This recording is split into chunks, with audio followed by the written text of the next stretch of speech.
Hey guys, what's up? Welcome back to another video on the Flow of Consciousness YouTube channel. And as you can see, a little bit of a different setting. I hope the sea won't be too loud. And I wanted to take the time to record a video at the beach because I think it's more pleasant to watch when there is beautiful scenery around. Anyways, the topic I want to address in this video is the importance of your social environment. And why do I want to talk about this topic today?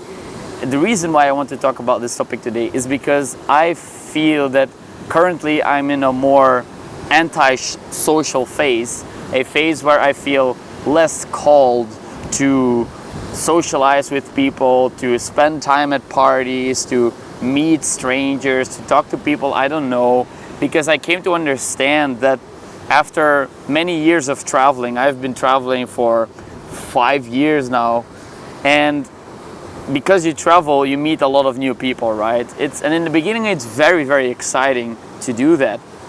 And you meet new girls, new guys, friends, you go to parties, you meet all kinds of interesting people.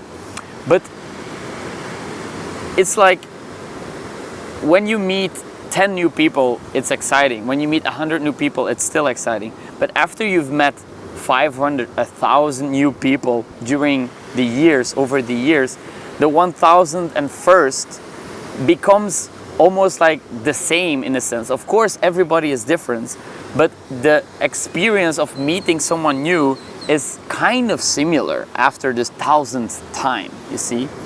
So I came to understand that the relationships that I already have with good friends that I've been seeing for many years, that I've known for many years, these are the really important relationships.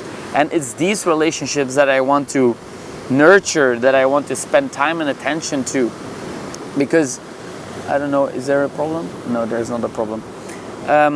Because these are actually the meaningful ones. These are the people that I can rely on. These are the people that I can share my deepest struggles with. These are the people that will stay for many years to come, right? And of course, you never know for sure. But I just came to understand the value of friendships that are sustained over longer periods of time. You've been through a lot together. You know each other well. You've shared many of your struggles and your fears and the things that you have difficulties with, and they did the same. And this creates a certain level of intimacy between you and your friends. And this is invaluable. This is not something that you can swap for an exciting meeting with a stranger. You see, of course, it's fun for a while. And I did that. I had that fun, and I met so many strangers, and I made a lot of interesting interactions with these people. I had a lot of interesting interactions, and I made a few relationships that lasted for a longer time. However, what I came to realize is that the friends that I had for many years, they are still here. The people I met during my travels, they are one follower on my Instagram, they are one Facebook friend, but they are not really friends that I talk to on a regular basis, that I confide in, that really means something to me, you know? So I guess what I want to say is that your social environment, the friends you have, try to really make an inventory of the people that you care about. And yes, go out there and meet strangers and meet new people. I totally see the value in that. And I had to go through a phase where I did that almost compulsively, because I had to learn to really put myself out there, to set aside my fears, to approach strangers, to feel comfortable at social settings where I didn't really know anybody. It's very useful to have a skill set where they drop you in a new social environment and you can make friends, you can relate to people, right? Be sociable, be social.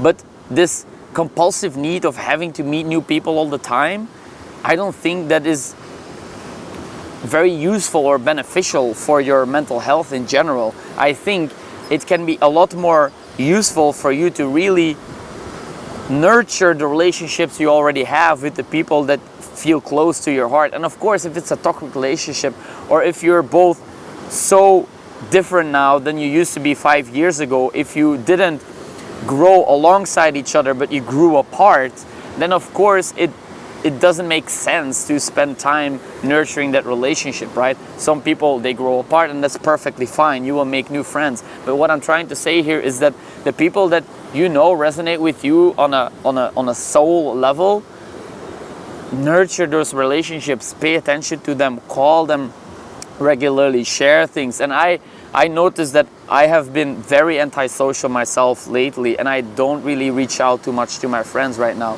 And I started to notice that I was doing this, and I decided to really make a conscious commitment to reaching out to my friends more regularly, and I'm doing that now again, and I can really feel the difference. It's very, very pleasant to feel supported by your friends, to be able to share whatever is going on in your life, to talk about things that interest you, because your friends are the people that you resonate with, right? Otherwise, they're not friends. Your friends are the family you choose, basically.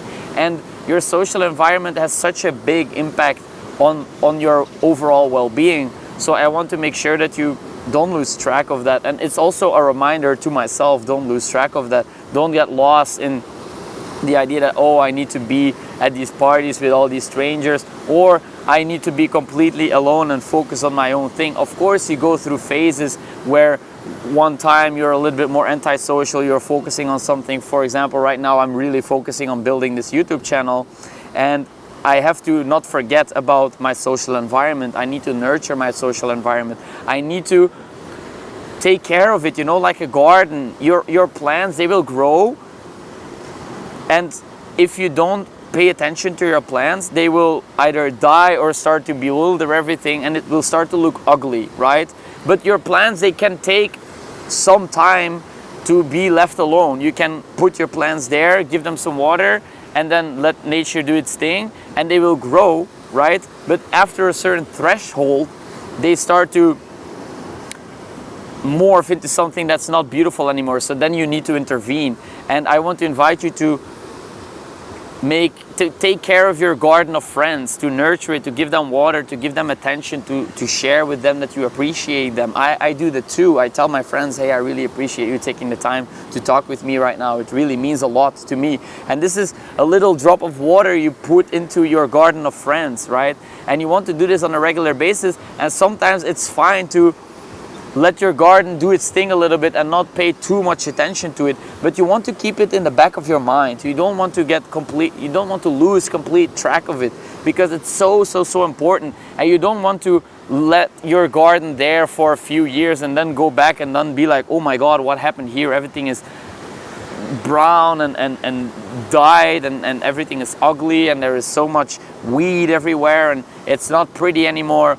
Oh my God, so much work. You have to start to pull out the plants again and, you know, rebuild your whole garden. And you don't want to do that. You want to consistently nurture your social garden, your social environment. Tell your friends that you appreciate them, that they mean a lot to you. Tell them these things. I recently told many of my best friends that I love them. I love you. Saying to your friends, eye to eye, I love you. It's not easy, because you have to be very vulnerable in order to do that. And what I learned from doing that is that it really makes the relationship so much more intimate, so much stronger. And it's not this romantic love, right? It's just a brotherly love, a friendship love, a heart, soul love, not a romantic love, right? So telling this to your friends, I believe, is very important. And nurturing your social environment is crucial if you want to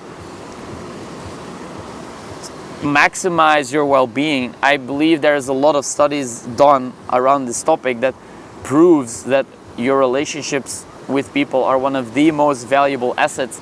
And I believe that you shouldn't treat relationships like a commodity. I believe you shouldn't treat relationships like a consumerism, like a commodity, something that you consume on a mass consumption.